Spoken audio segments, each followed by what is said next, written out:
Bismillahirrahmanirrahim. Assalamualaikum warahmatullahi wabarakatuh. Alhamdulillah wa bihi nasta'in. Asyhadu an la ilaha illallah wahdahu la syarika lah. Wa asyhadu anna Muhammadan abduhu wa rasuluh. Wa nusalli wa nusallim ala hadzal nabiyil karim. Sayyidil mursalin wa ala alihi wa sahbihi ajma'in. Amma ba'd. Ayyuhal mu'minun, ittaqullah. Usikum wa iyaya bitaqwallah. Faqad fazal muttaqun. Muslimin dan muslimat, mudah-mudahan dirahmati Allah Subhanahu wa taala. Di dalam sebuah hadis an Sa'd bin Abi Waqqas radhiyallahu anhu qala عادني رسول الله صلى الله عليه وسلم في حجة الوداع من وجع أشفيت منه على الموت فقلت يا رسول الله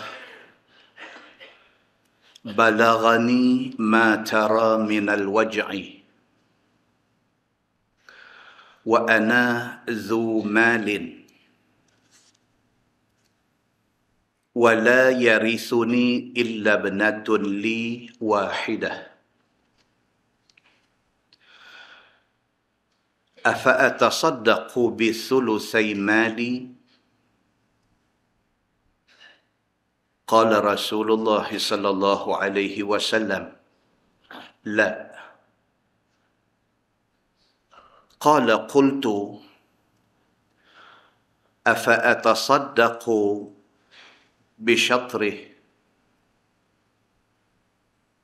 قال رسول الله صلى الله عليه وسلم لا الثلث والثلث كثير إنك أن تذر ورثتك أغنياء خير من أن تذرهم عالة يتكففون الناس ولست تنفق نفقة تبتغي بها وجه الله إلا أجرت بها حتى اللقمة تجعلها في امرأتك قال قلت يا رسول الله أخلف بعد أصحابي قال رسول الله صلى الله عليه وسلم إنك لن تخلف فتعمل عملا تبتغي به وجه الله إلا ازددت به درجة ورفعة ولعلك تخلف حتى ينفع بك أقوام ويضر بك آخرون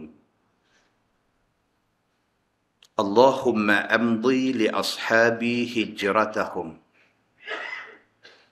ولا تردهم على أعقابهم لكن البائس سعد بن خولة قال رثله رسول الله صلى الله عليه وسلم من أن توفي بمكة أو كما قال hadis sahih riwayat Imam Muslim. Daripada Sa'ad bin Abi Waqqas radhiyallahu anhu. Tuan-tuan, kita dah cerita dah Sa'ad bin Abi Waqqas ni banyak kali. Dia orang hebat. Dia wafat umur 80. Dia wafat pada zaman Muawiyah bin Abi Sufyan. Masa dia meninggal, dia orang sangat kaya. Jadi kaya Sa'ad bin Abi Waqqas ini bukan baru kaya. Dia kaya sejak daripada ada Nabi SAW. Sa'ad bin Abi Waqqas sudah kaya. Sampai wafat Nabi, naik Sayyidina Abu Bakar, naik Sayyidina Umar, naik Sayyidina Osman, naik Sayyidina Ali, sampailah naik Muawiyah bin Abi Sufyan jadi khalifah yang pertama bagi kerajaan Bani Umayyah. Sa'ad bin Abi Waqqas kekal sebagai orang kaya. Hadis riwayat daripada Sa'ad bin Abi Waqqas. Dia kata, "Adani Rasulullah sallallahu alaihi wasallam fi hajjatil wada'." Sahabat-sahabat Nabi ni depa ikut Nabi sallallahu alaihi wasallam daripada Madinah mai ke Mekah untuk nak buat haji. Tuan, Nabi seumur hidup dia buat haji sekali aja. Dan Nabi buat umrah 4 kali. Jadi oleh kerana ini adalah satu-satunya haji yang Nabi buat, maka sahabat semua nak ikut. Pasal nak tengok macam mana cara buat haji. Tuan-tuan, kita sudah maklum, sahabat-sahabat Nabi ridwanullah alaihim ajma'in, mereka dalam bab ibadat, dalam bab syariat, mereka tidak akan buat lain daripada yang Nabi buat. Ini sahabat Nabi. Mereka sangat serius dalam soal ini. Mereka sangat strict dalam soal ini. Bukan sahaja bab semayang, bab haji, bab umrah, bab nak keluar zakat, bab puasa, bab yang melibatkan syariat, yang melibatkan agama. Mereka akan pastikan mereka ikut macam Nabi buat. Tidak ada kurang, tidak ada tambah, tidak ada tokok tambah. Apabila Nabi SAW pergi ke Mekah untuk nak buat haji, haji itu dipanggil Hajjatul Wada'. Haji perpisahan, haji last. Itulah satu-satunya haji yang Nabi buat. Bila Nabi pergi, ramai sahabat ikut. Antara ramai-ramai itu ialah Sa'ad bin Abi Waqqas radhiyallahu anhu. Nak jadikan habuan dia jatuh sakit di Makkah. Masa buat haji itu, nak jadikan habuan dia, Sa'ad bin Abi Waqqas jatuh sakit. Bahkan sakit dia ni sakit macam nak habis umur. Sehingga kan Sa'ad bin Abi Waqqas duk berasa kata dia macam nak mati di Mekah. Musababkan sakit itu. Dalam pada duk sakit tu, hadis ini mai. Dia kata, "Adani Rasulullah sallallahu alaihi wasallam fi hajjatil wada' min waja'." Dia kata, waktu aku tengah sakit teruk, aku tengah lorat, Nabi mai ziarah aku. Nabi SAW, tuan-tuan, dia macam tu. Dia, kalau orang yang dia kenal, apatah lagi sahabat rapat dia, bagi tahu kata sakit, dia sampai. Bukan sahabat rapat dia, khadam yang duk kerja dengan dia. Dengar kata sakit, Nabi sampai. Kan kita duk baca 2-3 kali hadis, satu budak Yahudi. Pak Yahudi, mak Yahudi, dan dia pun Yahudi. Dia bukan orang Islam, tapi dia syok ke Nabi. Tiba-tiba jatuh sakit. Bila dia sakit, orang pergi habaq dekat Nabi. Nabi pergi visit dia. Nabi pergi ziarah dia. Nabi pergi tengok dia. Nabi masuk, pergi duduk sebelah kepala dia. Nabi kata dekat dia, Nabi kata, "Aslim." Masuklah Islam.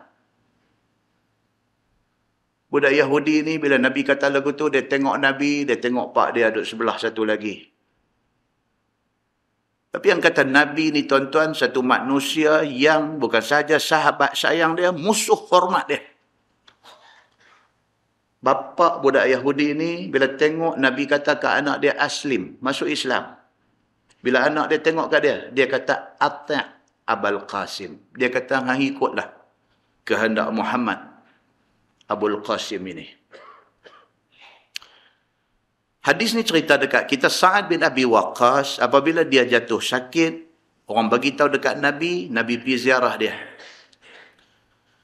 Bila Nabi duduk sebelah dia, faqultu, dia kata aku kata dekat Nabi, ya Rasulullah, balaghani ma tara minal wajah. Dia kata dekat Nabi, dia kata ya Rasulullah, Tuan tengok saya ni duk sakit lah ni. Tuan nampak ni keadaan saya lah ni. Teruk ni. Wa ana dhu malin. Dia habaq dekat Nabi. Dia kata, saya orang kaya. Sa'ad bin Abi Waqqas, waktu tengah sakit kuat, Nabi mai ziarah dia, dia habaq dekat Nabi. Dia kata, tuan tengok keadaan saya lah ni. Maksud dia nak kata saya ni duk nampak macam nak habis dah. Dalam keadaan yang macam tu, dia kata satu benda dia teringat. Apa dia? Wa ana dhu malin. Aku orang kaya. Aku orang ada harta. Wala yarithuni illa ibnatun li wahidah. Tapi saya anak seorang aja, perempuan pula, dia kata. Saya tak ada ramai anak. Anak saya seorang saja. Sudahlah seorang ibnah. Anak perempuan pula, dia kata. Afa atasaddaqu bi thulusai mali. Dia tanya Nabi, ni dalam pada duduk sakit ni, dia kata, ya Rasulullah, apa pendapat tuan? Kalau harta saya yang banyak ni, saya nak wasiatkan 2/3 harta ni. Nak bagi ke orang. 2/3 harta saya. Qala Rasulullah sallallahu alaihi wasallam, la. Nabi tak setuju. Nabi kata berapa nak bagi? 2/3. Nabi kata no. Qultu. Kata Sa'ad bin Abi Waqqas, aku kata dekat Nabi lagi, afa atasaddaqu bishatri. Kalau macam tu, saya nak wasiat setengah daripada harta saya. Kalau daripada harta ni nak bagi 2/3, Nabi kata banyak sangat, okey, saya nak bagi setengah. Untuk wasiat kepada siapa-siapa. Saya nak bagi setengah daripada harta saya. Qala, la. Nabi kata tak boleh. Nabi kata athuluth. Nabi kata kalau nak bagi juga, bagi 1/3.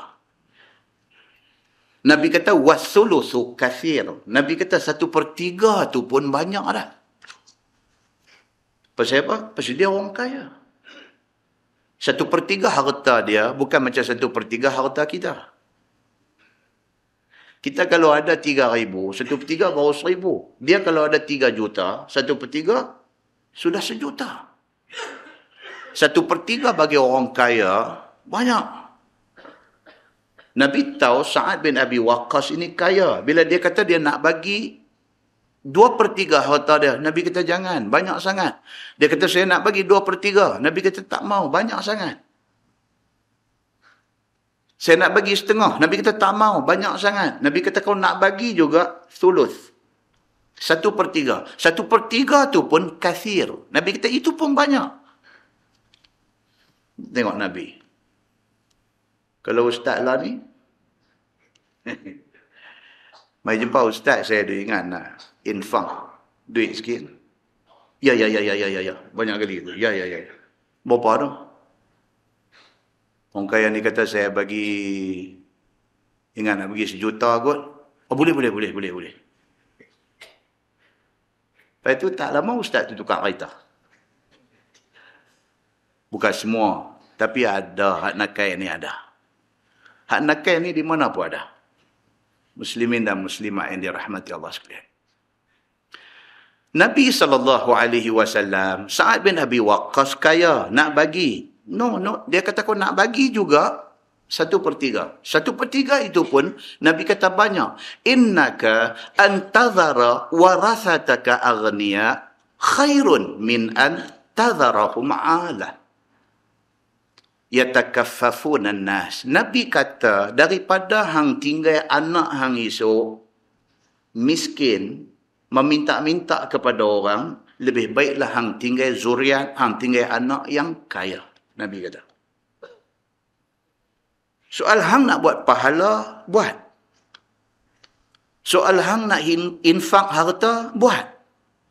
Soal hang nak bagi wasiat kepada tujuan-tujuan kebaikan, buat. Nabi kata, tapi ingat, kalau kita ada anak, kita pastikan anak kita tu kita tinggal, dia tidak hidup melarat, apatah lagi dia tak merempat dan meminta-minta. Itu lebih baik daripada hang tinggal anak hang hidup meminta-minta dekat orang. Hang orang kaya tapi tinggal anak yang merempat macam ni. Hadis ni nak beritahu dekat kita apa tuan-tuan? Kaedah bersedekah, utamakan yang dekat dulu. Anak isteri dulu, tengok adik-beradik, abang kakak kita dulu. Tengok, baru pergi ke jauh, baru pergi jauh. Tengok orang Kelantan yang susah kena banjir dulu. Lepas tu baru pergi Kemboja. Kaedah dia macam tu. Duk terekam nak pergi manatah dunia nu. Ni tepi rumah susah tak tolong. Muslimin dan muslimat yang dirahmati Allah sekalian. Itu kaedah yang ditunjuk oleh Nabi sallallahu alaihi wasallam. Nabi kata, walasta tunfiqu nafaqatan tabtaghi biha wajh Allah illa ujirta biha. Nabi kata yang penting dalam hidup kita ni apa dia? Kita bersedekah kerana nak mencari keredaan Allah. Yang paling penting dalam hidup kita ni, kita buat apa pun. Sama ada kita nak infak, sama ada kita nak bersedekah, sama ada kita nak tolong orang, sama ada kita nak sebar ilmu, apa juga benda kita nak buat dalam dunia ni, biarlah kerana nak mencari keredaan Allah. Kalau itu yang ada dalam hati kita, Nabi kata, illa ujirta biha. Melainkan ada pahala Tuhan bagi dekat hang. Ikhlas kita, Allah tahu. Ikhlas ini bukan satu benda yang Allah tahu. Bukan satu benda yang mudah ikhlas ni. Tapi ikhlas kita, Allah tahu. Keikhlasan kita itu illa ujirta biha. Melainkan Allah akan ada pahala untuk itu. Untuk keikhlasan itu. Hatta luqmah taj'aluha fi fimra'atik. Sehingga kan kalau hang ikhlas, Nabi kata, hang pergi kerja, hang pergi cari rezeki, hang buat balik main makan, hang suap makanan satu mulut masuk dalam mulut bini, Allah sediakan ganjaran pahala. Kalau hang ikhlas, hang pergi buat kerja ikhlas, hang dapat rezeki itu, hang bagi makan anak bini hang ikhlas. Kalau hang buat kerja ni semata-mata kerana nak cari keredaan Allah Subhanahu wa taala, nasi satu suap, hang suap dalam mulut bini. Bukan pergi bagi dekat anak yatim, bukan pergi bagi dekat rumah orang tua-tua. Hang suap mulut bini di rumah. Ada pahalanya di sisi Allah Subhanahu wa taala. Kata Sa'ad bin Abi Waqqas, ya Rasulullah. Tuan-tuan, nampak hadis ni, kalau kita follow hadis ni, kita ikuti hadis ni pelan-pelan, elok-elok bagi dia jerap dalam hati kita, kita boleh nampak bagaimana sahabat ni, Sa'ad bin Abi Waqqas, tadi kata sakit tenat. Bila Nabi mai ziarah dia, setengah penyakit dah hilang. Bila dia ada satu muskil, dia tanya Nabi, cara Nabi bagi kaunseling dekat dia, cara Nabi bagi nasihat dekat dia, dia mai kuat. Dia mai kuat. Dia boleh duduk bercakap dengan Nabi, dia boleh duduk respon dengan Nabi. Apa yang Nabi terang tu, meredakan dia dan memberi ketenangan pada dia. Habis bab harta. Qultu, dia kata, aku kata dekat Nabi SAW, ya Rasulullah, ukhallafu ba'da ashabi. Dia tanya soalan kedua kepada Nabi.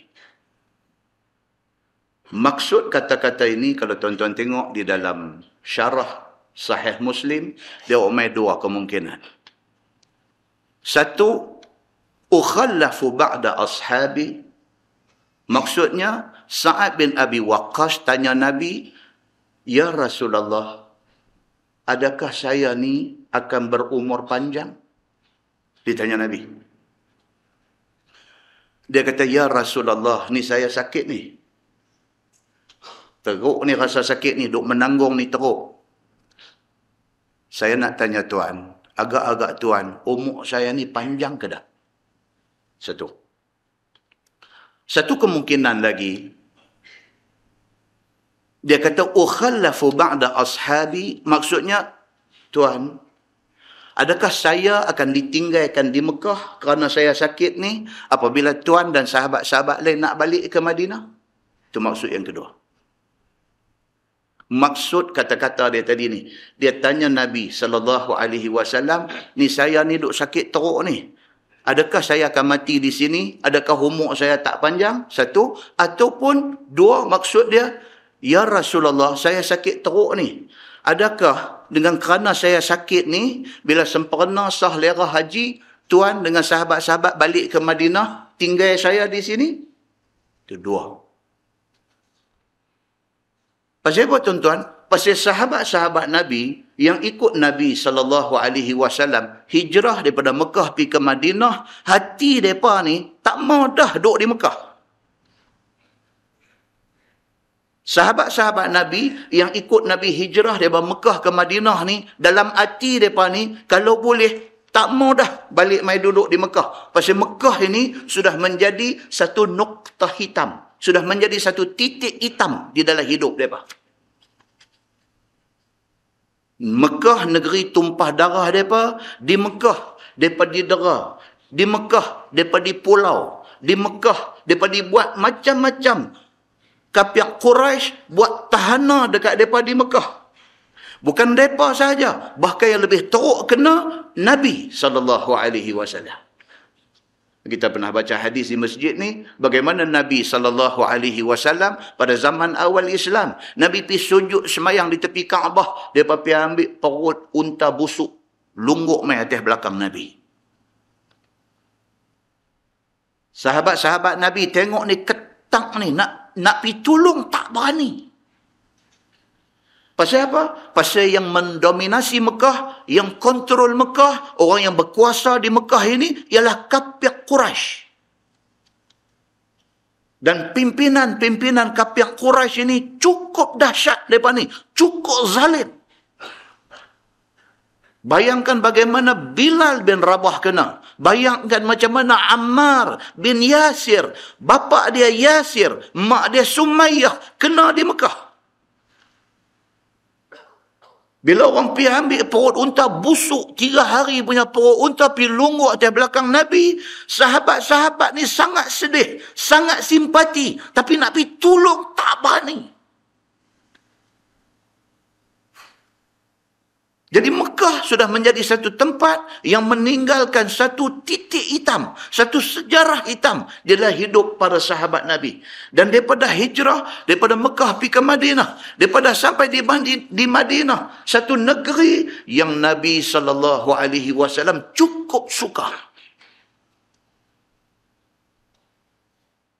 Bahkan dalam hadis Abu Hurairah radhiyallahu anhu, dia kata anna Rasulullah sallallahu alaihi wasallam qala ya'ti 'ala an-nasi zaman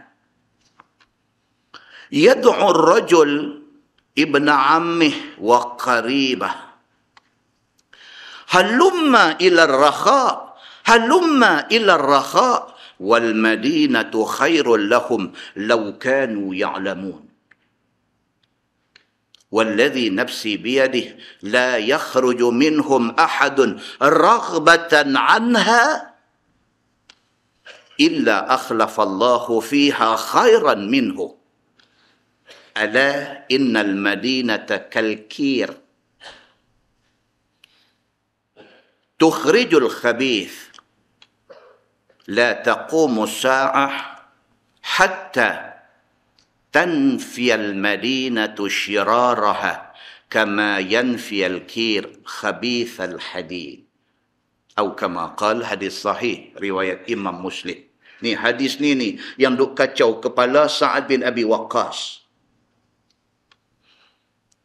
Nabi SAW kata akan mai satu zaman esok ni di mana pada zaman itu yad'ur rajul ibn ammi wa qaribah.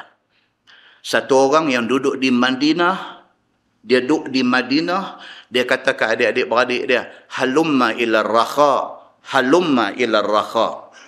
Dia duduk di Madinah. Tapi dia duk ajak adik-adik beradik dia, dia ajak mak dia, dia ajak ayah dia, dia ajak abang dia, dia ajak kak dia, dia ajak adik dia, dia ajak bini dia, dia ajak anak dia. Halumma ila rakha, halumma ila rakha. Dia kata, jom kita pindah keluar daripada Madinah. Kita pergi ke satu tempat yang menjanjikan kemakmuran kepada kita. Wal madinatu khairul lahum law kanu ya'lamun. Nabi kata, sedangkan kalau mereka tahu Madinah itu adalah tempat yang paling baik untuk mereka. Mereka dah ditakdirkan Allah keluar daripada bumi-bumi lain, pergi ke satu bumi yang paling baik di atas muka bumi. Tiba-tiba dah ditakdirkan mereka duduk berpijak di atas bumi bertuah, di atas bumi Madinah. Tiba-tiba tak seronok dengan Madinah, nak keluar daripada Madinah, nak ajak adik-beradik keluar daripada Madinah. Mereka ni tak tahu, Nabi kata, demi Allah, Tuhan yang nyawa aku ada di dalam tangan dia. La yakhruju minhum ahadun raghbatan anha illa akhlaqallahu fiha khairan minhu. Demi Allah, Nabi kata, barang siapa keluar daripada bumi Madinah kerana tak suka dengan Madinah, Allah akan gantikan tiap-tiap orang yang keluar daripada Madinah kerana tak suka tu dengan orang yang lebih baik untuk masuk duduk di Madinah. Sa'ad bin Abi Waqqas, benda ni duduk dalam kepala dia. Bila dia pergi Mekah, dia jatuh sakit di sana, dia duk takut ni. Dia tanya Nabi, ya Rasulullah, adakah saya ni akan panjang umur? Ataupun saya akan mati di Mekah? Dia tak seronok, dia nak balik ke Madinah. Sa'ad bin Abi Waqqas tanya Nabi, dia kata, ya Rasulullah, adakah selepas selesai ibadat haji, Tuan dan sahabat-sahabat lain balik ke Madinah, tinggal saya di Mekah, adakah saya akan ditinggalkan di Mekah? Bukan Mekah tak bagus, tetapi Madinah ini sangat menarik untuk dijadikan tempat tinggal. Bila dia tanya macam tu kepada Nabi SAW, jawab Nabi SAW, innaka lan tukhallaf. Nabi kata, wahai Sa'ad, sekali-kali kamu tidak akan ditinggalkan. Dalam satu maksud lain, Nabi kata, dah, kamu tak mati lagi dalam sikit masa ni. So, tadi dua maksud. Adakah saya ni akan mati ataupun saya masih ada umur panjang? Ataupun adakah saya akan ditinggal di sini kalau Tuan balik ke Madinah? Itu dua. Nabi jawab. Nabi kata, dah, kami tak akan tinggal hang. Dan hang pun tak akan mati dalam masa terdekat ni. Nabi kata lagu tu. Hadis ini mukjizat Nabi SAW. Nabi SAW kata, fata'mala amalan tabtari bihi wajah Allah. Illa zdatta bihi darajatan wa rifa'ah.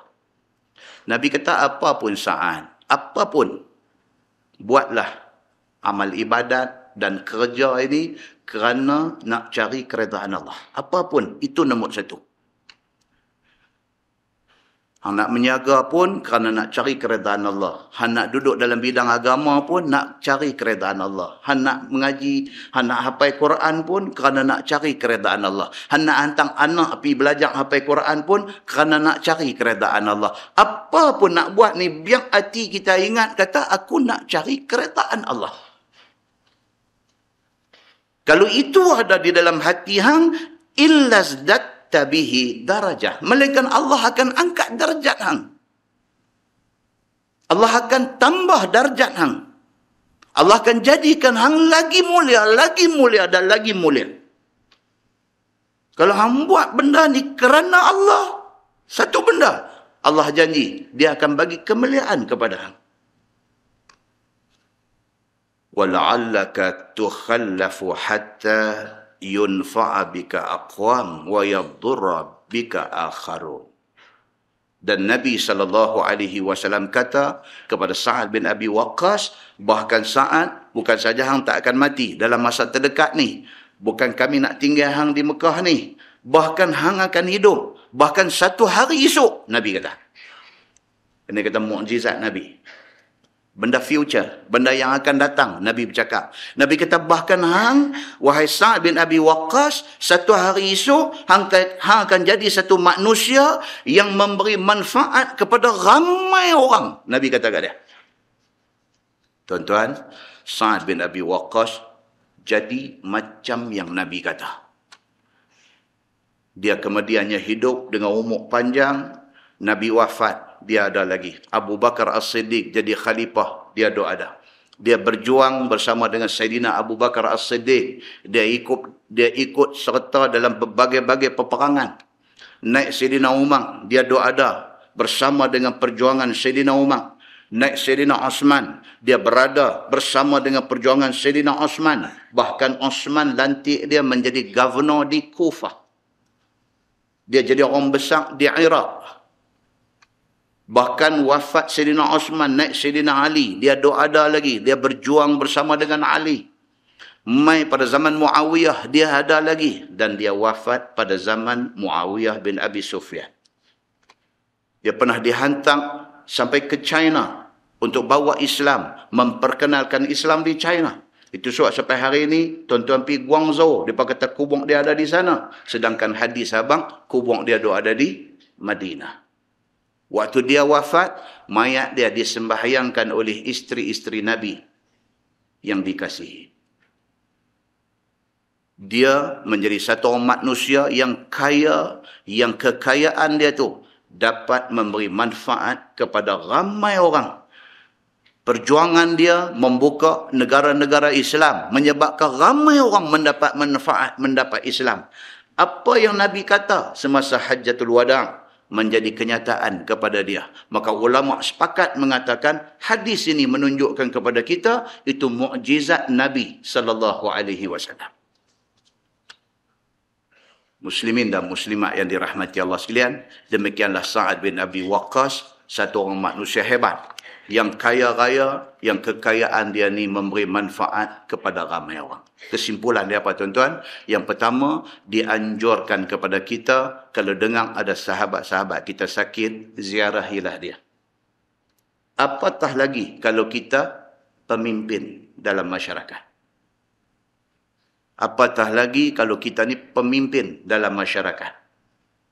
Kalau ada orang main habaq dekat kita, ada orang tertentu, orang yang berjasa di dalam masyarakat, sakit misalnya, luang-luangkan masa untuk ziarahi dia.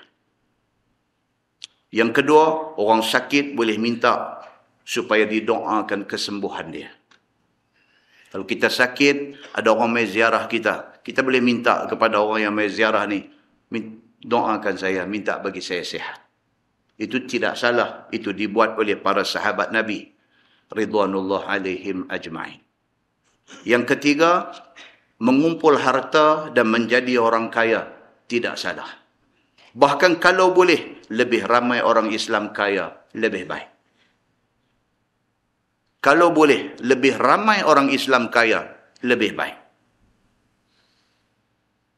Yang keempat, pendapat sebahagian ulama, jika sekiranya ahli waris ataupun anak-anak yang nak ditinggalkan itu orang yang kaya-kaya. Anak kita semua successful. 5 orang anak, 5 jadi doktor pakar. Ulama kata kalau begitu keadaan anak-anak yang kita nak tinggal, berwasiatlah dengan 1/3 harta kita. So, mereka tak perlu sangat duit kita. Mereka pun dah kaya. So, apa hak ada kat kita, berwasiatlah dengan 1/3 harta kita. Tapi kalau sekiranya kita meninggalkan anak-anak yang dhaif dan susah, kalau nak berwasiat, berwasiatlah kurang daripada 1/3. Kerana meninggalkan anak yang susah itu tidak baik di dalam agama. Muslimin dan muslimat yang dirahmati Allah sekalian. Dalam sebuah hadis riwayat daripada Atha bin Yasar radhiyallahu an. Dia kata an rajul min Bani Asad. Annahu qala nazaltu ana wa ahli bi Baqi' al-Gharqad. Faqala li ahli اذهب إلى رسول الله صلى الله عليه وسلم فسله لنا شيئا نأكله. فجعلوا يذكرون من حاجتهم. فذهبت إلى رسول الله صلى الله عليه وسلم فوجدت عنده رجلا يسأله. ورسول الله صلى الله عليه وسلم يقول لا أجد ما أعطيك. فتولى الرجل عنه وهو مغضب وهو يقول لعمري إنك لا تعطي من شئته. فقال رسول الله صلى الله عليه وسلم يغضب علي أن لا أجد ما أعطيه. من سأل منكم وله أوقية أو عدلها فقد سأل إلحافا. قال الأسدي فقلت للقحة لنا خير من أوقية، والأوقية 40 درهما. قال فرجعت ولم أسأله. فقدم على رسول الله صلى الله عليه وسلم بعد ذلك الشعير والزبيب فقسم لنا منه أو كما قال حتى أغنانا الله عز وجل. Hadis sahih riwayat Abu Daud. Yang ini satu cerita macam mana cerita ada orang susah. Dia kata seorang lelaki daripada Bani Asad. Dia dengan family dia, dengan keluarga dia, mai tak tahu daripada mana, mai ke Madinah. Dia pergi berhenti di Baqi' al-Gharqad. Baqi' ni dekat mana lah ni tuan-tuan? Ni Madinah. Perkuburan penduduk Madinah. Baqi' al-Gharqad. Di situ dulu, Baqi' ni di Baqi' al-Gharqad ni maksud pokok duri. Dulu di kawasan tu, kawasan yang Baqi' lah ni dulu banyak pokok-pokok duri. Maka dipanggil Baqi' itu Baqi' al-Gharqad. Daripada mai tah daripada mana, mai berhenti di situ. Satu family, satu keluarga besar duduk di situ. Bila duduk di situ, keluarga mai daripada tak tahu mana tempat dan susah. Tak ada, nak makan pun tak ada. Bila dah sampai di Madinah, mereka kata dekat ni, yang kata rajul min Bani Asad ni. Kata dekat dia ni, dia kata ni, ang pi jumpa Nabi SAW, fasalhu lana syai'an na'kuluh. Pi jumpa Nabi, ni, mereka mai daripada jauh ni, mai, Nabi pun tak pernah tengok.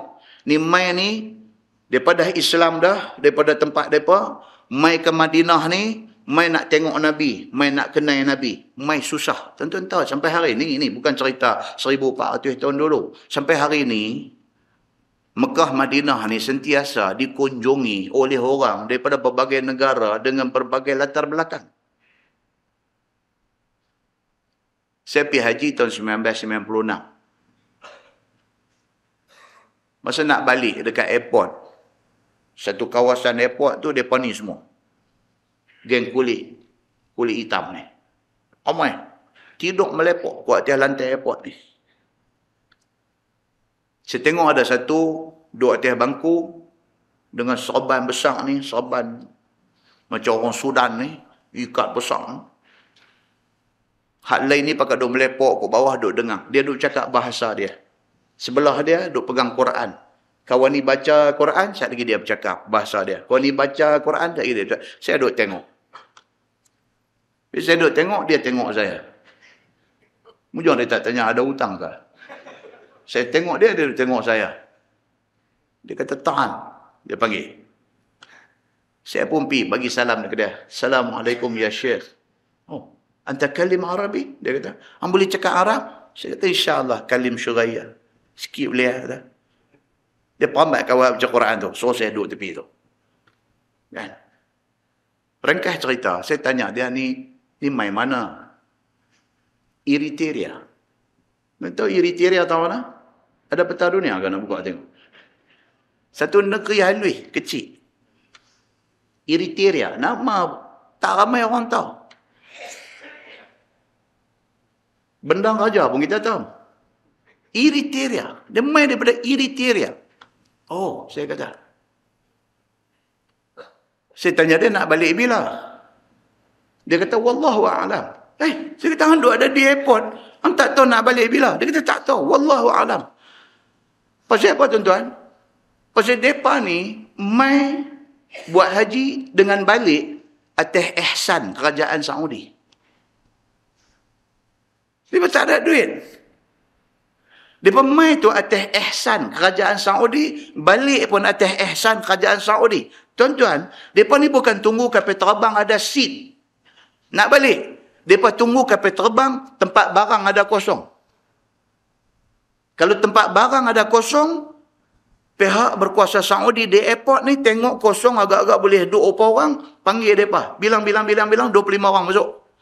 Masuk duduk, pergi berkah mereka sama dengan barang ni. Masya Allah tuan-tuan, kita pergi haji, pergi umrah ni hebat tuan-tuan. Tu pun kena 1 kilometer maki berkandak-kandak kan. Kena hotel jauh sikit nak berjalan main, maki sampai kering engkau. Depa ni mai tuan-tuan, atas ihsan sampai buat haji apa semua, tidur tak mana tuan-tuan? Halaman masjid tu. Tak ada nak bawa beg-beg roda macam kita ni, tak ada. Dia pakai bungkus langkain gitu aja. Dia bungkus langkain, dia bubuh dalam plastik beli bawang merah tu. Lagu tu aja barang dia mai, mana ada tempat sangkut, depa sangkut. Depa ni miskin, susah tuan-tuan. Masya Allah, mabrur haji depa ni. Saya tanya nak balik bila? Wallahu a'lam. Dia kata tak tahu. Ada kosong tak lagi dia nanti panggil. Berapa orang nanti pergi pun tak tahu cerita dia. Allah je tahu. Tuan-tuan muslimin dan muslimat yang dirahmati Allah sekalian. Ni malam ni kita baca cerita 1400 tahun dulu. Lah ni pun ada lagi. 1400 tahun dulu, geng Bani Asad ni satu family mai duduk di Baqi'. Lepas tu dia panggil anak dia nampak cargas sikit ni. Dia kata, "Hang pergi jumpa Nabi Muhammad." Ni depa pun tak jumpa lagi. Depa duk dengar nama ya Nabi Muhammad, Nabi Muhammad, Nabi Muhammad. Ni dah Islam dah kita ni, mai nak tengok yang kata Muhammad ni macam mana. Hang pergi cari Nabi Muhammad. Dia kata hang pergi jumpa dia, fasalhu lana syai'an kuluh. Pergi minta dekat dia apa-apa benda kok boleh makan. Ni nak makan pun tak ada ni. Faja'alu yadhkuruna min hajatihim.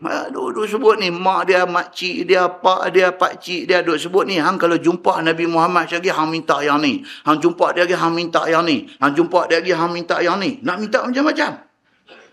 Ni faja'alu yadhkuruna min hajatihim. Dia pun duk sebut satu benda hak depa nak Nabi bagi kat depa.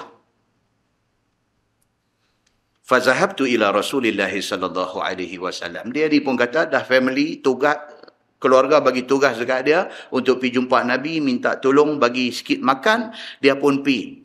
Bila dia sampai, tanya-tanya orang tunjuk-tunjuk, sampai di rumah Nabi. Sampai di Masjid Nabawi, sebelah rumah Nabi. Kebetulan masa dia sampai tu, dia kata pada masa itu, fawajadtu indahu rajulan yas'aluh. Bila aku sampai tu, kebetulan, dah ada satu syekh duk main minta juga kat Nabi. Tuan-tuan jenuh tuan, jadi wakil rakyat pun susah dah, jadi Nabi lagi susah. Pergi jumpa Nabi, cerita abang tak ada apa nak minta Nabi bagi bantuan. Dia pergi nak minta bantuan, dia sampai sudah ada seorang duk minta dekat Nabi, duk minta bantuan daripada Nabi. Wa Rasulullah sallallahu alaihi wasallam yaqul la ajidu ma u'tika. Nabi jawab dekat kawan duk minta ni, Nabi kata minta maaf, saya pun tak ada apa nak bagi. Nabi pun tak ada. Kalau ada pun dah bagi kat orang dah. Nabi jawab dekat kawan yang minta ni, Nabi kata, la ajidu ma u'tika. Aku tak ada benda nak bagi. Fatawalla ar-rajul anhu wa huwa mughdab. Bila dia pergi minta, Nabi kata tak ada nak bagi, dia beralih pusing nak pergi tu sambil marah-marah. Oh, tuan-tuan, perangai ni pada dulu membela dah. Ya Allahu Akbar. Dia nak minta kat orang, dia nak minta tolong orang. Bila orang tak boleh tolong, dia maki kau tu. Kaya saja ya. Aku doa bagi miskin baru dia tahu. Dia nak minta tolong. Dia nak minta ihsan daripada orang. Orang nak tolong, orang tak mau tolong itu, dah, dia marah kalau tak boleh tolong dia. Rupanya zaman Nabi SAW sudah ada macam ni. Bila Nabi kata aku tak ada apa nak bagi, dia pusing nak balik itu, wahwa mughdab, marah dia ni. Wahwa yaqul, sambil marah, sambil duk kata di mulut. Dia kata la amri. Dia bersumpah dengan umuk dia. Demi umuk yang duk ada kat aku ni, dia kata. Innaka la tu'ti man syi'ta. Dia tuduh Nabi. Dia kata, hang Muhammad, hang ni jenis tak senonoh. Hang tolong kroni hang saja. Dalam bahasa hari ini. Dia sebut lagu tu. Dia kata, innaka la tu'ti man syi'ta. Muhammad, hang ni hanya boleh tolong, hanya boleh bagi bantuan kepada orang yang hang nak saja. Aku bukan geng hang tak tolong aku. Walhal Nabi tak ada sungguh benda nak tolong. Dia sudah buruk sangka dengan Nabi. Demi umur aku, dia kata, Muhammad, hari ni aku kenal hang. Hang bukan jenis boleh tolong semua orang. Hang pilih bulu bila nak tolong. Kata macam tu dekat Nabi. Syekh Bani Asad ni tak minta tolong ni. Dia baru sampai. Dia tengok macam tu, dia kata, pergi dah, dia kata. Kawan ni pergi minta, Nabi tak boleh bagi, pusing sambil marah-marah. Dia yang baru sampai ni, tersentak bila tengok, Allahu Akbar. Macam tu punya kejadian.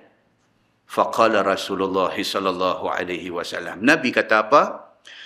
Yaghdabu alayya an la ajida ma u'tihi. Nabi kata dia marah kat aku pasal aku tak ada benda nak bagi kat dia. Tuan-tuan, yang kata Nabi ni, dia macam, Nabi ni macam meratui. Nabi kata, Masya Allah, dia marah aku. Dia minta tolong kat aku. Aku bukan tak mau tolong dia. Tapi aku pun tak ada. Aku nak bagi macam mana. Dia marah aku. Nabi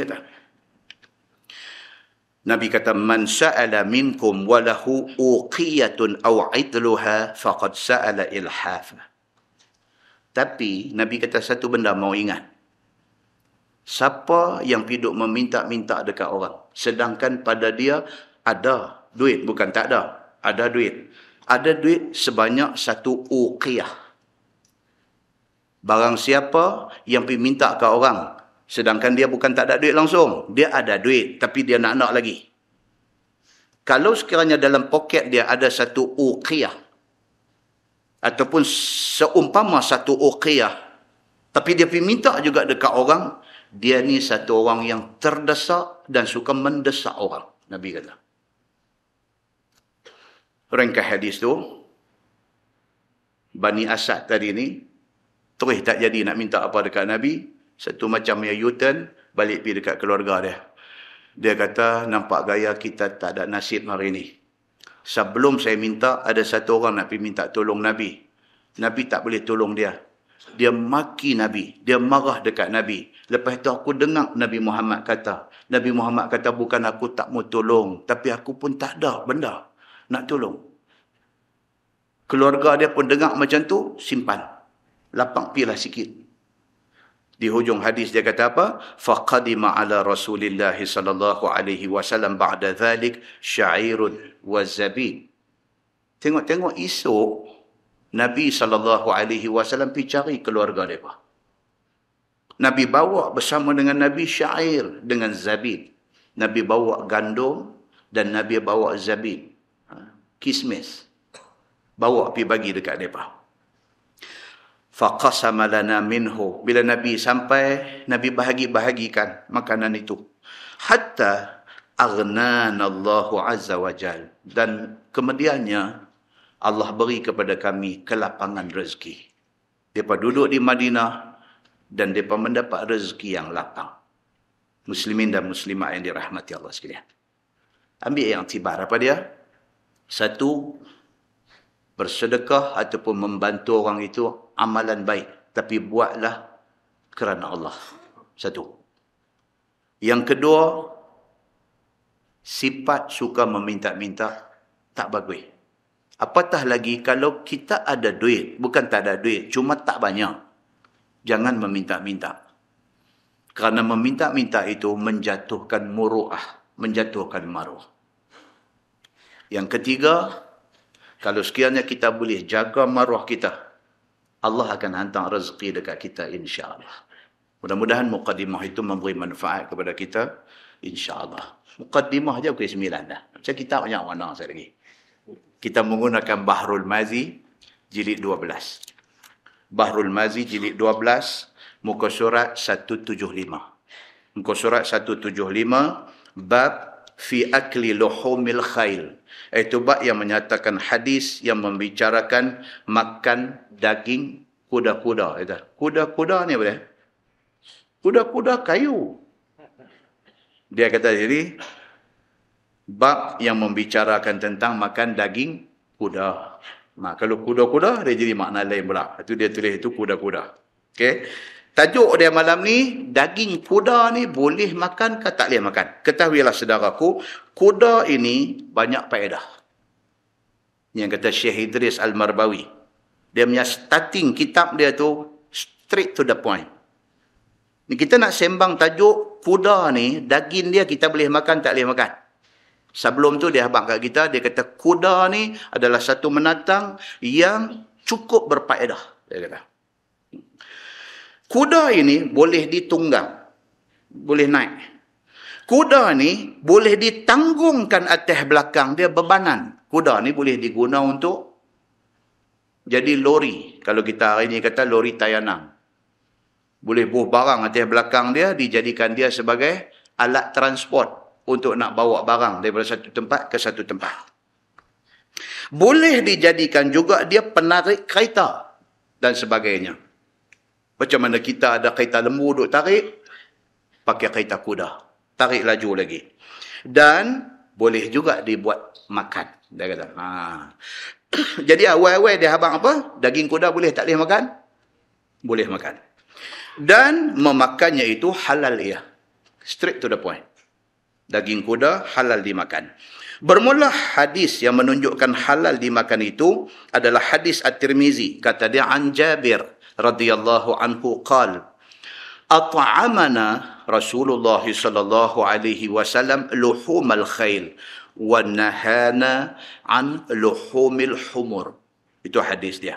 Diriwayatkan daripada satu sahabat Nabi sallallahu alaihi wasallam, nama dia Jabir bin Abdullah radhiyallahu anhuma. Kata dia, telah diizinkan kepada kami untuk makan daging kuda oleh Nabi sallallahu alaihi wasallam dan ditegah kami daripada makan daging kaldai. Itu dia hadis dia. Daging kuda boleh tak boleh makan? Boleh. Apa nak kudanya? Hak kita baca bulan lepas, dab'u, seakan-akan anjing pun boleh makan. Siapa tanya saya tu, dia kata adakah ad-dab'u ini dubuk? Memang dubuk. Saya tak pernah dengar perkataan dubuk ni. Itu sebab saya duk ingat dia salah tanya. Dia tulis dubuk, saya ingat dia tanya dubun. Dubun dalam bahasa Arab, beruang. Rupanya dia tanya dubuk. Dubuk ni rupanya ada satu menatang. Saya pun tak tahu. Dapat satu ilmu kat saya bulan lepas. Jadi, dab'u ni maksud dia ialah dubuk. Tuan-tuan tahu dubuk? Hak golek pun ramai macam saya juga. Tak tahu. Dubuk. Hak tahu, hak tak tahu, tak tahu. Dalam Facebook ada pula satu kawan jodoh ni. Dia kata, aku ingat ustaz silap ni. Dia kata, dab'u ni maksudnya, dia kata, bewak tu, dia kata. Nah, yang tu tajuk lama dah. Yang tu. Ini bukan tajuk tajuk dab'u. Tajuk lain. Okey, baik, macam tu. Lalu dia kata di sini, kata At-Tirmizi, pada bab ini ada riwayat daripada Asma binti Abi Bakr. Asma ni siapa tuan-tuan? Asma, dia anak Sayyidina Abu Bakar. Dia dengan Aisyah siapa kakak? Asma kakak. Aisyah adik. Okey, baik. Ada riwayat daripada Asma bin Abi Bakr radhiyallahu anhumah dan katanya lagi ini hadis hasan lagi sahih. Baik, now dia nak detail. Makan daging kuda ni apa hukumnya? Dia nak pergi detail. Kata Imam Nawawi rahimahullahu ta'ala di dalam Syarah Al-Muhazzab. halal binatang kuda itu. Sama ada kuda itu daripada jenis atiq. Kuda ada banyak jenis. Salah satunya dia kata jenis atiq. Ain ta ya qaf. Atiq. Iaitu kuda yang kedua ibu bapaknya bangsa kuda Arab. Dia panggil atiq. Pak kuda Arab, ibu pun kuda Arab. Dua-dua kuda ni bercakap Arab. Terbit mai anak tu dia panggil atiq. Mak Arab, Pak Arab. Begitu. Ada juga kuda dia kata jenis birzaun. Bara, zal, waw, nun. Birzaun. Iaitu yang dua ibu bapaknya kuda ajam. Hak jantan pun bukan kuda Arab. Hak ibu pun bukan kuda Arab. Dua-dua bukan kuda Arab. Anak dia panggil birzaun. Dua-dua ni berasal daripada bukan Arab. Dan ada ketiga, dia kata jenis al-hajain. Hajain, baca dia lagu tu. Iaitu kuda yang bapa dia Arab, ibunya ajam. Pak dia kuda Arab, ibu ni bukan daripada Arab. Dia bagi nama al-hajain. Dan ada kuda nama dia al-mafraq, iaitu bapaknya kuda ajam dan ibunya kuda Arab. Yang ni tak payah hafal. Yang ni muka nakir tak tanya esok ni. Tengok ada buat kerut ke ni. Dengar saja, masuk kanan, keluar kiri, tak ingat pun tak apa. Ingat satu ya, daging kuda boleh makan. Sudah. Yang ni dia saja nak bagi tahu detail tentang jenis-jenis kuda. Cukup. Tak payah duk sakit kepala benda ni. Dan dia kata sekaliannya itu halal belaka. Tiada makruh pada memakannya di sisi kita, mazhab Syafi'i. Dia kata mazhab Syafi'i, daging kuda boleh makan. Tak kira ni kuda ni mai daripada mana. Daging kuda boleh makan. Masalah, dia kata, makan kuda pada mazhab ulama'. Ni dia nak pergi kepada ulama', kepada mazhab lain. Nampak Syekh Idris Al-Marbawi, tuan-tuan. Dia berlapang dada, dia tak ketat dada. Dia mazhab Syafi'i. Dia habaq mazhab Syafi'i macam ni. Tapi sat lagi dia habaq mazhab lain kata apa. Supaya kita ni jadi macam mana, tuan-tuan? Kita ni jadi orang yang tak ketat. Apabila kita tak ajak orang supaya berlapang dada, jadi macam jadi hari ni, bergaduh, berkelahi ni sampai naik fed up. Naik fed up tengok berkelahi ni. Sedangkan benda ni sepatutnya tak payah berkelahi. Ini pendapat yang didokong oleh ulama-ulama mujtahid yang hebat-hebat. Kita memilih untuk jadi mazhab Syafi'i, Masya Allah, tafadhal. Kalau ada orang, dia memilih untuk nak ikut mazhab lain atas ilmu yang ada pada dia, dia tak salah. Cuma yang tak cantiknya kita ni, kita suruh orang lapang dada, kita tak lapang dada. Ni yang jadi. Kita duk abang orang lapang dada, tapi kita duk pahat orang lain. Pihak ni pun sabar. Dia kata kita kena lapang dada, dia duk pahat pula balik. Duk lawan pahat ni, rumah tak siap. Dah siap dah rumah pun, pahat duk bunyi lagi. Cukuplah tuan-tuan. Bergaduh ni cukup.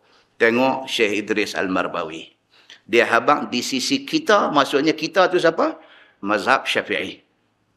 Baik, tapi dia kata apa? Kata mazhab ulama yang lain. Kata Nawawi rahimahullahu ta'ala di dalam Syarah Al-Muhazzab. Sesungguhnya telah aku sebutkan pada mazhab kita Syafi'i. Imam Nawawi mazhab apa tuan-tuan? Syafi'i. Kalau kita memilih untuk nak ikut pendapat lain dalam hal-hal yang tertentu, jangan condemn pendapat mazhab lain. Jangan condemn. Jangan peleceh.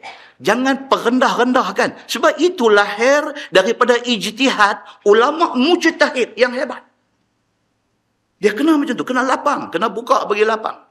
Selagi mana amalan itu tidak bercanggah dengan Quran dan hadis Nabi, selagi mana dia mai daripada pendapat ulama' yang mujtahid, kita kena bagi respect. Benda ni macam ni. Baik. Kata Imam Nawawi, sesungguhnya telah aku sebutkan tadi pada mazhab kita Syafi'i, daging kuda itu halal, tiada makruh. Dia ulang lagi sekali.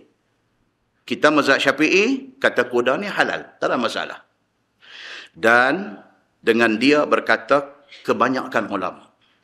Dia kata, setengah daripada sahabat Nabi SAW yang kata daging kuda halal ialah Abdullah bin Az-Zubair dan Fadalah bin Ubaid.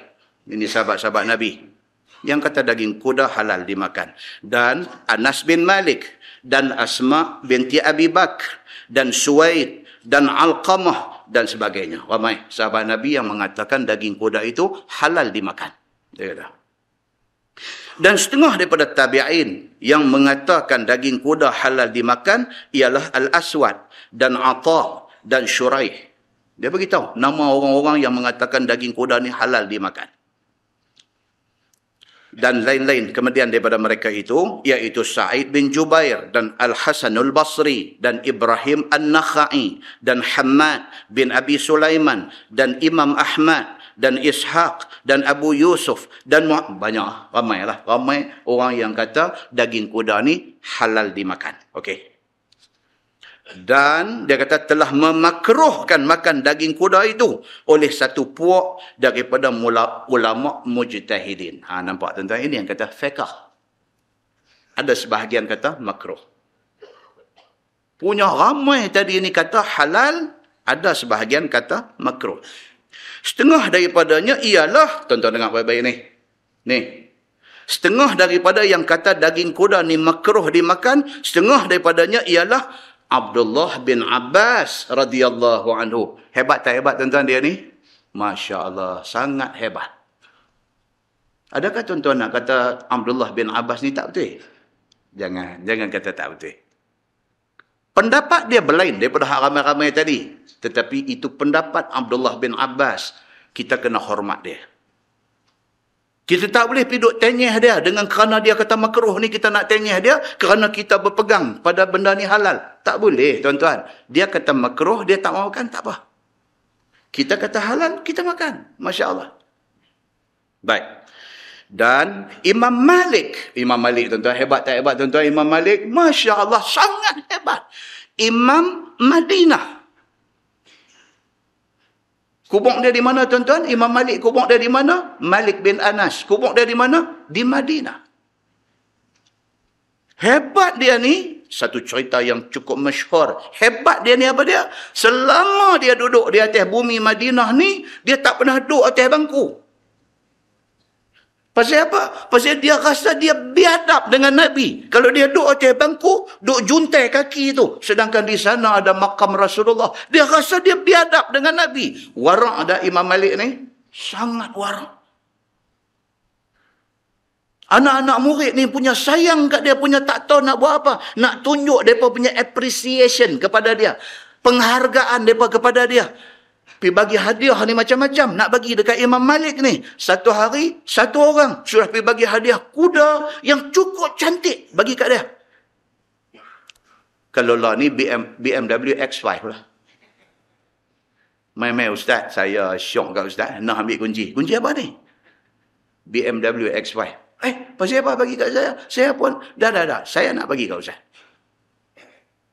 Senyum kalau ustaz lah ni ya.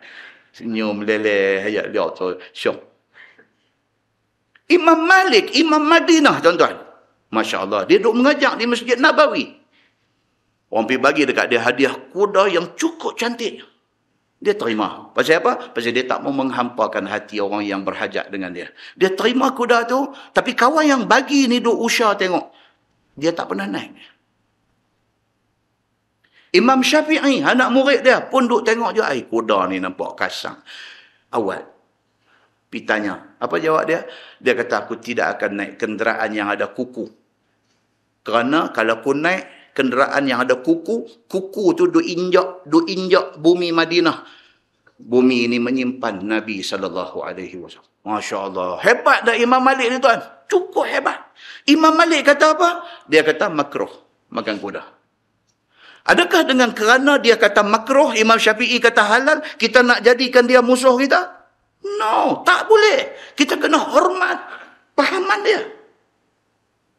Muslimin dan muslimat yang dirahmati Allah sekalian.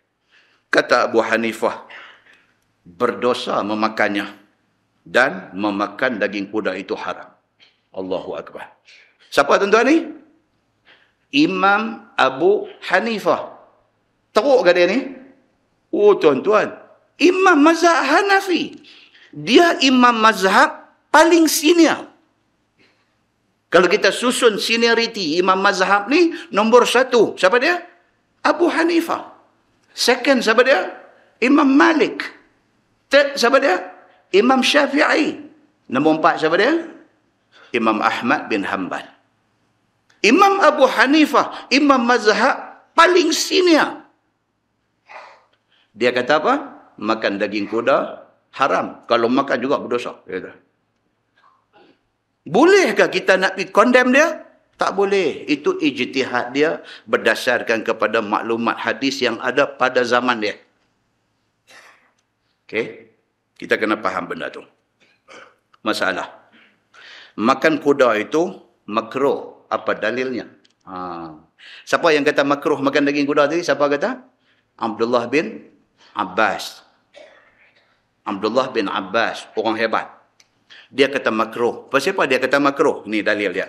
Kata Imam Nawawi di dalam Syarah Al-Muhazzab. Bermula dalil orang yang memakruhkan makan daging kuda itu ialah kerana mereka berpegang kepada ayat Quran. Apa dia ayat dia?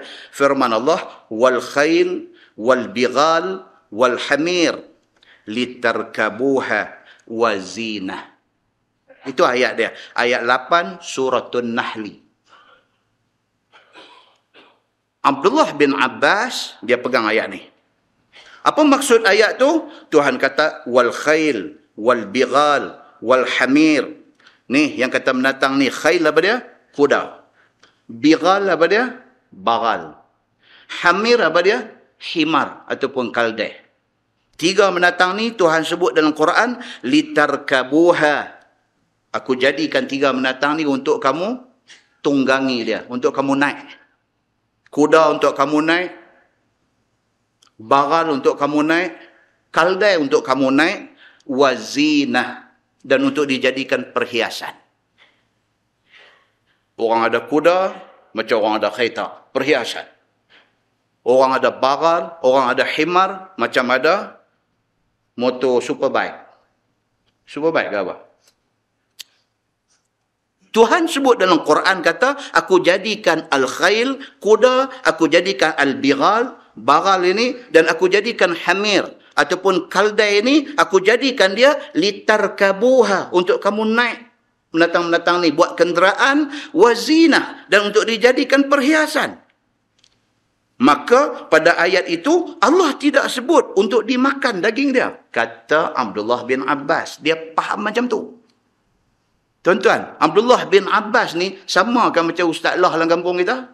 Oh, tak tuan-tuan. Dia orang hebat. Kita jangan ingat dia sama standard dengan Ustaz Lah kita. Dia Abdullah bin Abbas. Siapa dia ni tuan-tuan ni? Abdullah bin Abbas ni. Siapa dia ni? Dia ni sepupu Nabi. Apa kehebatan dia ni? Kita baca di masjid mana baru ni cerita kehebatan Abdullah bin Abbas ni. Apa dia? Dia nampak apa? Dia nampak Jibril alaihi salam. Bapa dia Abbas, pak penakan Nabi, tak nampak. Mana kita baca baru ni hadis ni? Padang Temusu. Kita baru baca aja hadis ni. Bapa dia Al-Abbas, pak penakan Nabi. Dia ni Abdullah ni sepupu Nabi. Pi rumah Nabi nak jumpa Nabi. Bila masuk mai. Al-Abbas duduk sebelah dah. Nabi duduk sini. Nabi duduk beralih balik ni. Nabi tak beralih kepada Abbas. Sedangkan Abbas pakcik dia. 2 beradik dengan ayah dia. 2 beradik dengan Abdullah. 2 beradik dengan bapa Sayyidina Ali. Dengan Abu Talib. Ni pakcik mai duduk sebelah. Dia tak layan pakcik dia. Dia duduk beralih balik ni. Pakcik ni sudah rasa tak syok. Pakcik ni kata apa ni? Aku pakcik dia. Aku main rumah dia. Dia buat dono ya kat aku. So, kita hari ni lah, kita pergi rumah nak menakan kita, dia buat lagu tak layan kita. Kita tak pergi dah, ingat hang siapa, kita start kita balik. Tak pergi dah rumah dia. Kecil hati. Aku pakcik hang tak layan aku. Tapi Al-Abbas taklah teruk macam tu. Tapi sebagai orang tua, terasa hati. Keluar, dia merongok sikit dekat anak dia. Ni, siapa dia ni? Abdullah ni. Abdullah bin Abbas. Dia kata, hang tengok, dia kata, Muhammad ni anak pak menakan hang. Dia kata, Ibn Am, anak pak menakan ni. Dia kata, hang tengok ni, Muhammad anak pak menakan hang ni. Aku pak menakan dia masuk, dia tak layan aku, dia duduk beralih ke sana. Apa kata Abdullah bin Abbas ni? Ni, Abdullah bin Abbas ni, dia kata apa? Dia kata, ayah, tadi dia kata Nabi duk layan orang lain, duk bersembang dengan orang lain. Abbas kata apa? Abbas kata dia cakap dengan siapa? Dia duduk seorang tadi. Dia saja tak tengok aku. Tak ada siapa sebelah dia. No. Abdullah kata apa kat dia? Dia kata ada. Tadi ada orang duk bercakap dengan Nabi. Bomo ke dia ni? Kan? Abbas tak puas hati. Ni dalam hadis tu. Dia patah balik. Dia patah balik mai di rumah Nabi. Dia masuk. Dia tanya Nabi terus. Dia kata, ya Muhammad. Dia kata, aku nak tanya. Ni aku mai tadi. Hang tak layan aku. Hang duk tengok belah sana. Aku kecil hati. Aku keluar. Dia kata, lah. Abdullah bin Abbas. Dia kata, lah abang kat aku. Kata, hang duk layan orang lain. Padahal aku tengok tak ada siapa tadi. Nabi SAW kata, tuan-tuan, hadis sahih tuan-tuan ni. Hadis sahih. Ini dengar-dengar ni merepek ke apa. Hadis sahih.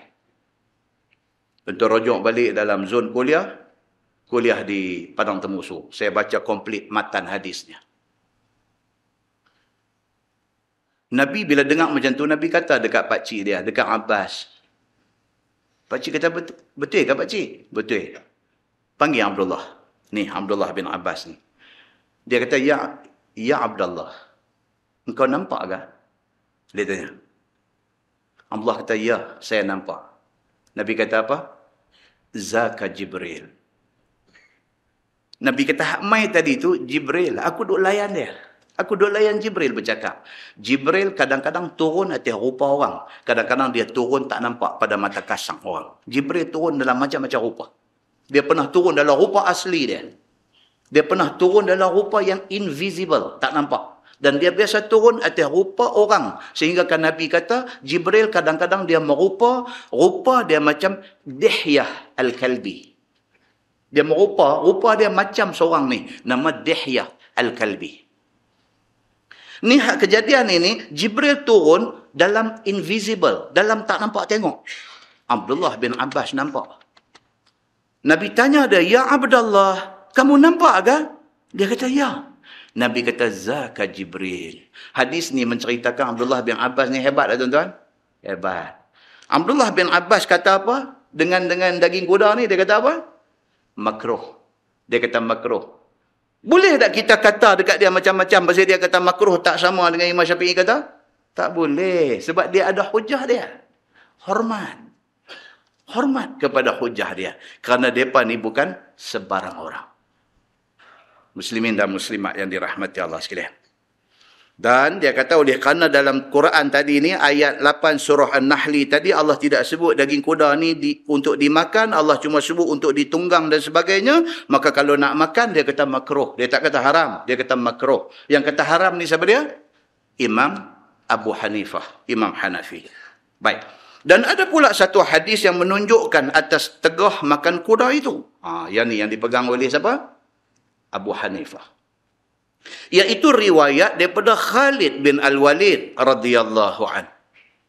Kata dia, naha Rasulullah sallallahu alaihi wasallam an luhumil khail wal bighal wal hamir wa kulli dhi nabin minas siba'. Itu hadisnya. Artinya, dan telah ditegah oleh Nabi sallallahu alaihi wasallam, kamu daripada makan daging kuda. Nampak hadis dia. Nabi SAW tegah daripada makan daging kuda dan daging bagal dan juga daging kaldai. Dan tiap-tiap binatang yang mempunyai siung daripada binatang buas. Itu hadis. Hadis itu kemudiannya disemak Imam An-Nasai. Imam An-Nasai. An-Nasai ini masuk dalam sunan apa tuan-tuan? Sunan Sittah. Dia masuk dalam Sunan Sittah, Imam Nasai. Imam An-Nasai merekodkan hadis ini di dalam himpunan hadis-hadis dia, dan hadis ini kemudiannya dikatakan dhaif. Dikatakan dhaif. Tapi pada zaman Imam Abu Hanifah, kitab hadis dibukukan ke tak lagi? Tak lagi. Hadis dikategorikan tak lagi kepada sahih, kepada hasan, kepada dhaif? Tak lagi. Siapa yang kerja duk susun hadis bagi jadi ini hadis sahih, ini hadis hasan, ini hadis dhaif, zaman siapa? Start daripada zaman Imam Ahmad bin Hanbal. Dan selepas zaman Imam Ahmad bin Hanbal, baru main ni yang kita Imam Bukhari, Imam Muslim, Imam Abu Daud, Imam Ibnu Majah, Imam An-Nasai, Imam At-Tirmizi, baru main selepas daripada zaman Imam Ahmad bin Hanbal.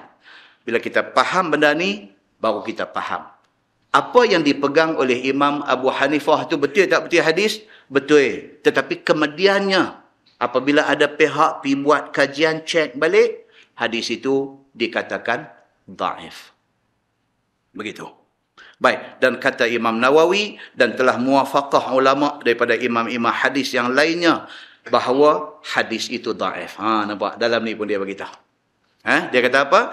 Dan telah muwafaqah ulama daripada imam-imam hadis atas mengatakan hadis yang dipegang oleh Imam Abu Hanifah itu adalah hadis yang dhaif. Hadis dhaif ni hadis ke tak ke? Hadis. Hadis. Tetapi tidak boleh buat hujjah. Kerana dhaif dia. Kerana lemah dia. Baik. Dan kata setengah mereka itu mansukh. Ada sebahagian ulama fiqh kata hadis itu sudah dimansuhkan. Dan kata Al-Baihaqi, isnad hadis itu muttarib. Ini ciri-ciri dhaif. Dan ittirabnya itu ialah kerana menyalahi hadis-hadis yang lebih kuat dan dipercayai pada mengharuskan makan kuda. Apabila hadis tu nampak bercanggah dengan hadis sahih yang lebih kuat, maka hadis yang bercanggah ini dianggap sebagai dhaif. Dia kata. Baik. Adapun tentang jawab ayat Quran itu, kata Al-Khitabi dan ashab kita Syafi'i dan lainnya, bahawasanya disebutkan pada ayat Quran tadi bahawa kuda itu untuk dibuat menunggang, dibuat naik dan juga perhiasan, tidak menunjukkan sebutan itu atas faedah kuda itu tertentu dan khusus pada itu sahaja. Ini mazhab Syafi'i jawab balik. Dia kata, Quran kata Allah jadikan kuda, bagal dengan himar ini untuk dijadikan tunggangan. Quran sebut macam tu tidak bermakna daging dia tak boleh dimakan. Dia kata, cuma ayat tu sebut di antara faedah kuda ialah untuk ditunggangi. Tapi ada hadis lain mengatakan daging kuda ini boleh dimakan. Itu jawab daripada pihak mazhab Syafi'i. Bahkan boleh pula dimakan dengan berdalilkan kepada hadis-hadis yang sahih. Dia kata, wallahu a'lam. Kita berhenti tahun dulu. Lepas ni kita akan masuk tajuk bab fi luhumil humur al-ahliyah. Dia akan masuk tajuk selepas ni cerita tentang makan daging kaldai jinak. Makan daging kaldai jinak. Dia akan cerita kat kita lepas ni sebab apa yang dilarang ni. Kita akan jumpa satu hadis selepas ni ketika berlaku perang Khaybar. Khaybar kita cerita dah mukadimah bulan lepas. Kunung-kunungnya dah lah nak baca tajuk ni. Bulan lepas tak dah, bulan ni pun tak dah lagi. Nak baca cerita pasal daging himar di dalam perang Khaybar. InsyaAllah bulan depan kita akan tengok tajuk ni sekali dengan sikit kita sentuh tentang perang Khaybar. Apa, saya nak ambil dua saja insiden yang berlaku ketika perang Khaybar dan selepas dia. Dua insiden saja kita nak highlight di dalam perang Khaybar. Satu, cerita Nabi SAW menikah dengan salah seorang isteri dia. Nabi SAW menikah dengan salah seorang isteri dia. Kita akan cerita esok ni secara detail. Safiyah binti Huyai. Isteri Nabi ada berapa tuan? Isteri Nabi? Nombor satu, Khadijah. Nombor dua, Saudah. Nombor 3, Aisyah. Nombor 4, Hafsah. Hafsah ni anak siapa? Nak Sayyidina Umar. Nombor 5, Zainab binti Jahshin. Zainab ni siapa dia? Zainab binti Jahshin ni siapa dia? Bekas isteri kepada Zaid bin Harithah. Dan Zainab binti Jahshin adalah isteri Nabi yang paling cantik. Kita akan cerita detail. Yang keenam, Zainab binti Khuzaimah. Ada 2 Zainab, isteri Nabi. Zainab Jahshin dengan Zainab binti Khuzaimah. Yang ketujuh, Ummu Salamah. Ummu Salamah, isteri kepada Abu Salamah. Yang apabila Abu Salamah mati, pihak abang dekat Nabi. Nabi mai, Nabi doa. Allahumma ghafir li Abi Salamah. Warfa' darajatahu fil mahdiyin. Ni, doa ni. Lepas itu, tak lama selepas itu, Nabi ambil bekas isteri kepada Abu Salamah. Ummu Salamah ini buat isteri dia. Ummu Salamah ni nama dia Hindun. Kemudian nombor 8, isteri Nabi nama Ummu Habibah. Ummu Habibah nama sebenar dia Ramlah. Ramlah ni siapa dia? Anak Abu Sufyan. Ummu Habibah ni tuan-tuan, dia Allahu Akbar, dia punya bersyukur dia jadi isteri Nabi ni. Ummu Habibah ni punya bersyukur dia ni, dia jadi isteri Nabi ni. Dia seronok sampai ke tahap dia kata dekat Nabi. Nak cerita benda ni juga ke? Nanti masalah dia. Sampai dia kata dekat Nabi, dia kata, ya Rasulullah, boleh tak boleh ambil adik saya buat isteri tuan? Nabi senyum. Nabi kata, ya Ummah Habibah, hang tahu tak kalau aku ambil adik hang buat isteri aku, hang kena cerai. Tak boleh berimpun 2 beradik. Jadi madu. Nabi kata, pasal apa yang pergi bercakap macam ni? Pasal apa yang pergi bercakap suruh ambil adik? Dia kata apa tuan-tuan ni, Ummu Habibah ni? Dia kata, tak tahu nak abang, dia seronok ni. Dia rasa dia terhormat menjadi isteri Nabi ni. Dia nak adik dia dapat sama benda ni. Itu dia. Nak abang tak erti. Tapi abang dah lah lagu tu. Kan? Nak abang lebih pada tu tak erti. Jadi orang duk kata Nabi ni womanizer. Kaki perempuan. Bukan dah tuan-tuan. Setiap isteri Nabi ni ada cerita dia. Macam mana boleh jadi isteri Nabi. Muslimin dan muslimat yang dirahmati Allah sekalian. Nombor 9, ni. Yang kata Maimunah binti Haris Al-Hilaliyah. Dia nombor 9. Isteri Nabi nombor 9. Aisyah, bila orang tanya dia tentang Maimunah binti Haris ini. Orang tanya Aisyah, Mak Munah ni macam mana? Aisyah komen apa tuan-tuan? Aisyah. Dia kata Maimunah isteri Nabi ni pada dia lah. Dia kata. Di kalangan isteri-isteri ada Maimunah yang paling takwa. Dia kata. Tu, mereka sama mereka tu.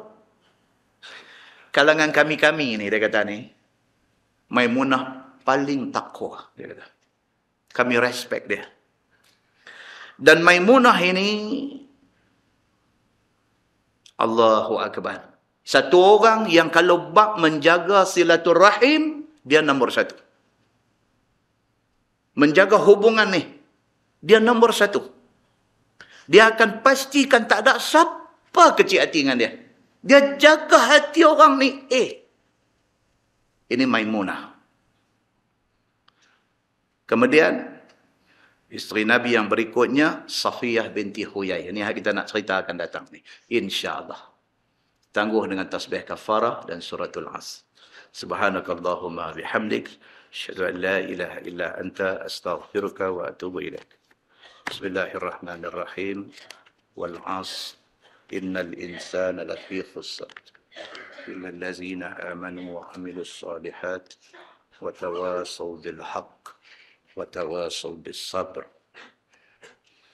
اللهم صل على محمد في الأولين والآخرين وسلم ورضي الله تبارك وتعالى عن ساداتنا أصحاب سيدنا رسول الله أجمعين.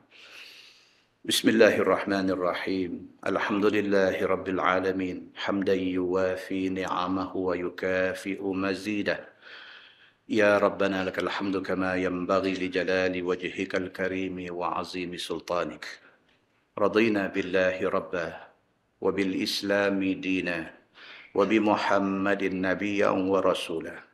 اللهم افتح علينا فتوح العارفين وارزقنا فهم النبيين بجاه خاتم المرسلين. اللهم فقهنا في الدين وعلمنا التأويل واهدنا صراطك المستقيم. اللهم أرنا الحق حقا وارزقنا اتباعه وأرنا الباطل باطلا وارزقنا اجتنابه. اللهم اجعل جمعنا جمعا مرحوما وتفرقنا من بعده تفرقا معصوما. وصلى الله على محمد وعلى آله وصحبه وسلم والحمد لله رب العالمين. السلام عليكم.